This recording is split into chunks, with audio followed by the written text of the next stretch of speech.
Day 16, and the question today is, what makes you furious and why? Well, this is a pretty easy question. It's a pretty easy question. There are two things in life that make me furious, and that is when I'm talking to somebody and I'm confronting them about something and I know the truth, and they know I know the truth, but they still try to hold on to that lie that they told. So someone who lies to me is a very, I've become very disappointed very quickly. If I know that someone's lying to me, like, my respect for that person basically dwindles. And it'll take a lot to get that respect back. So you lie to me once, it's maybe a mistake. You lie to me twice, you know what you're doing, right? A third time, you're not going to get a third time, honey. So lying is a no-no. Next one is thievery. I cannot deal with a behavior where someone takes what doesn't belong to them and claims it as their own. And a lot of the times, you see this all the time on the news. You see they break into big, big stores and they steal from them, right? But, I'm kind of looking at this. I disagree with thievery. I find it disgusting, disrespectful, horrible, right? But, some of these instances, not all, but some, you see the prices in the stores go up and up and up and up, whether that be for food, whether it be for clothes. And a lot of the times, people like myself, poor people, we can't afford to go to the store and buy fancy clothes all the time. We go into the store, we look and we wish, and that's about it. We do not purchase, right? And the prices on everything is going up. So, the truth is, even though I do not like that behavior, in some instances, I can understand it. There was a question they gave us when I was in social work and I was in the course that I was taking. There was one of the questions, because they want to test your limits, right? To see if you are ethical and things like that. And so one of the question was, if you had a child and that child was ill and you didn't have any money, okay, and you knew that the drugstore had the medicine, but you didn't have the money, and if you didn't get the money, your child might get sick or might end up, a lot of bad things can happen, right? So would you steal the medicine or would you not? If you knew your only option was to steal that medicine or your child might meet their demise, would you steal that medicine? Think about it. Think about it. That's one of the questions in my course. Mm-hmm. I graduated. Yeah, I graduated. I had a pretty good mark too. So, but the truth of it is, that is a very, ethical. I think it's an ethical question, because stealing is wrong. And we've been taught since we were kids, stealing is wrong. If you can't afford it, you don't buy it. Or, if it's food and you can't afford it and you have the means to grow it, then grow it. Yeah. Or, when I was raising my kids and I was still working, I had a lot of neighborhood kids that were poor, right? And so what I did is I started a community initiative where we would solicit not groceries, but things that you can make, like homemade bread, and you can make twisters and things like that. So I would go to these companies and I would ask them, would you like to donate? This is a community initiative we're doing, and I'd like to, have a bake-off with the kids, and we'd like to have some of the goods donated because the families are, low income. And so many grocery stores said yes. There was a few that said no, and I have never gone to those grocery stores again, ever. I did not frequent their doors. I did not darken their doors, because I do not believe that a company that is selling products and basically overcharging for absolutely everything, okay, I don't believe that they deserve my business. Yeah. And they weren't willing to contribute in any way to the people who were actually giving them their hard-earned money, like myself. So I never darkened their door, ever again. But there was some that gave certain products like flour and yeast and eggs and things like that. And so I'm a baker. And so what I did is I taught these low-income kids, and I was low-income. So I'm not saying that those kids were any worse off than I was. We're all in the same boat. I was working as I was a crisis line worker at that time. Yeah, I was a crisis line worker, and I was low income. I lived in, a situation where I wasn't able to afford these big fancy apartments. I mean, my kids bunked up many times, you know what I'm saying? So there was that tightness in our budget. So I'm no better than anybody else. So my neighbors, these young children, and myself, we got together at my house. We used my electricity. And I taught these kids to bake homemade bread, and I will tell you, I was so proud. I was so proud of these kids. They just bunched together. They were amazing. They made, I think we had massive boxes, the fridge boxes. Actually, no, it was a stove box, and it was full, brimming full to the top with homemade bread, twisters, cinnamon buns. It was amazing. It was amazing. And then we took it down to the local food bank, and they were appreciative. Trust me, they were. And we even had, we received an award for community service. So, you get a few laurels back. It's not that we were looking for it, but why not? Why not?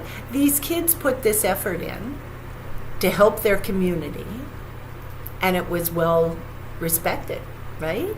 So all I'm saying is, if you think that you need to steal food, right, do something like that. Get a bunch of people together and have a potluck once a week. Go and see if you can get some meat or some potatoes or something from the food bank, the local food bank, to donate. And once a week, have a big get-together where all your neighbors and you, if you're of the same mindset and you have the same type of income economic bracket, okay, and you need that extra bonus, get together, start a community initiative. There's not enough people out there that give a shit.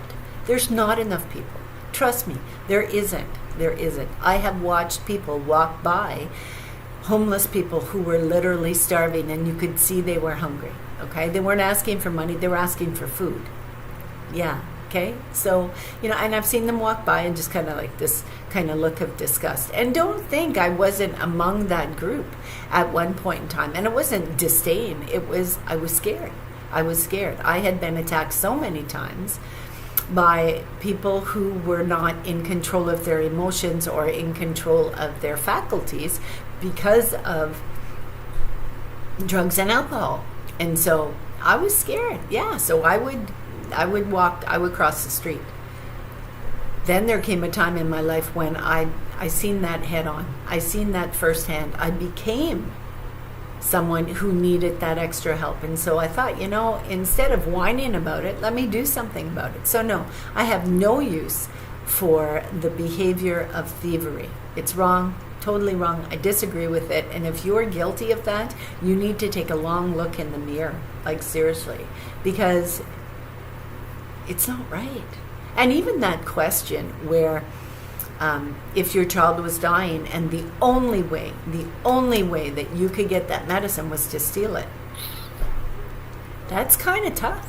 That's kind of tough question, because first I would think, okay, there's got to be another way to get it. So I would go to one of the service clubs and ask them for help. I would go to even the food bank. I would go to any type of support group that I could to find out if I could get it, the funds to purchase that money or to purchase that medicine.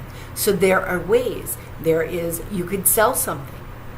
If you had nothing to sell, you could try a different route. So you could try all these different avenues to see if you could get that medicine for your child. But I will tell you this, if I had exhausted all possibilities, there was absolutely nothing. And I couldn't even work for the money if I didn't have enough time to work for the money, okay? I could do house cleaning. I could scrub floors, toilets. I would scrub a toilet with a toothbrush to get my child the medicine they needed. And that's the truth. If I had to work for it, I would put the effort in and I would work for it, get the money, go get the medicine, and save my child's life.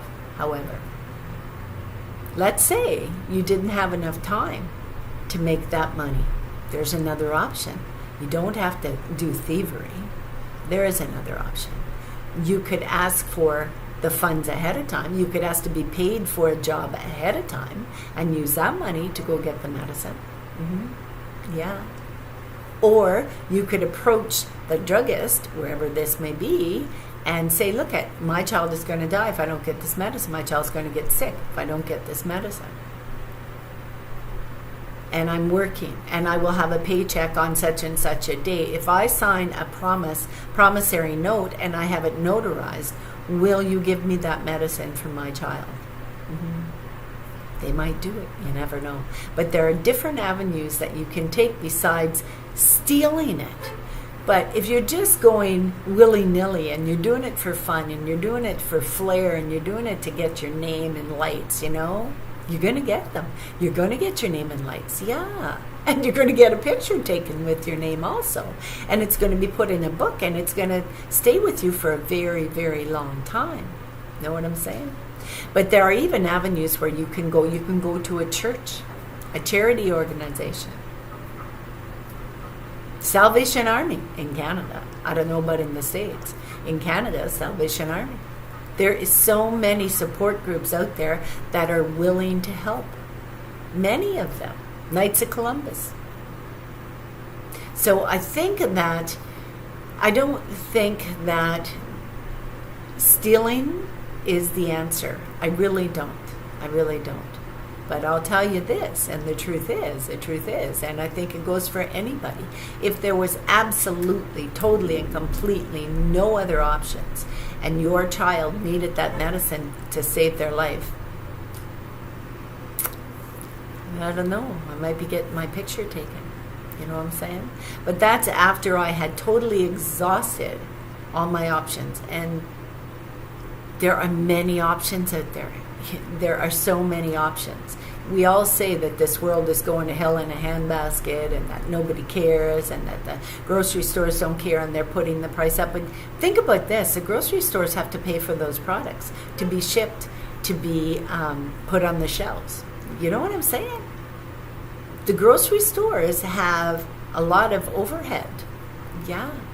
And I know when you run a business how much overhead there truly, truly is. And there's a lot.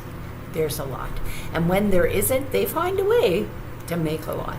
Yeah, to make a lot of overhead for you. So, you know what I'm saying? You got to think about those things too. So I can understand maybe once or twice a month, the grocery store will have an amazing sale and, they will put their prices down. But if you don't have that option, you can go to, I go to John Tagger. So what? I don't buy my food from Loblaws all the time. Sometimes I do.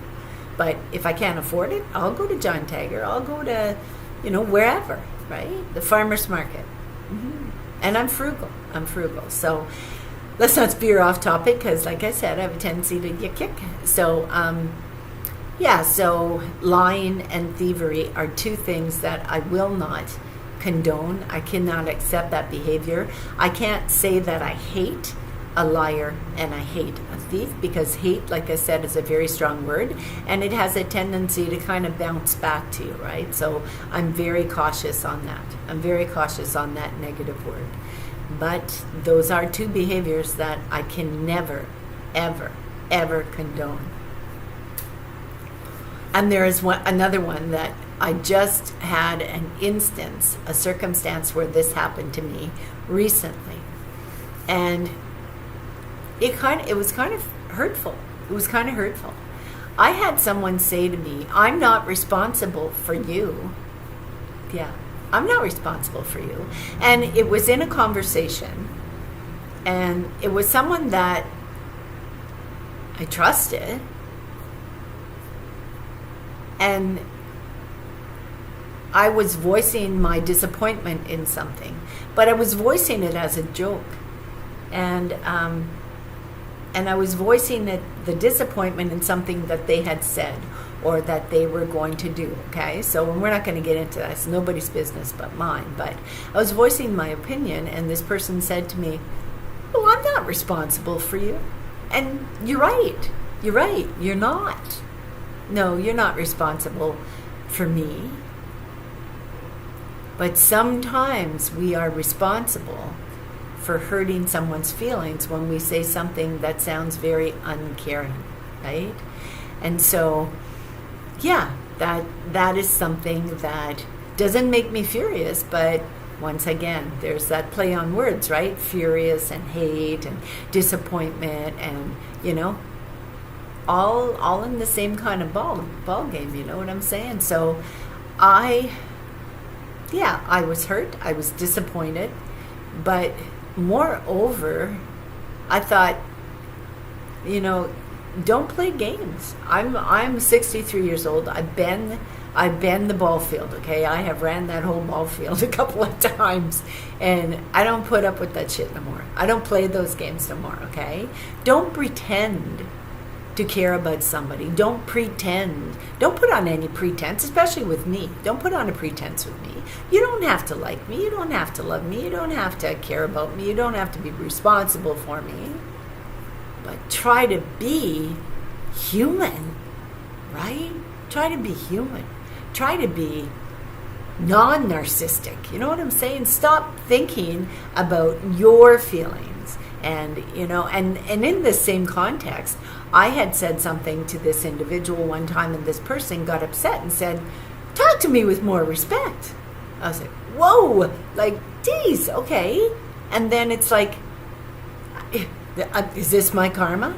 Maybe it is. But I do not think that being disrespectful to someone that you have voiced that you care for or that you appreciate having in your life, voicing disrespect to them in any manner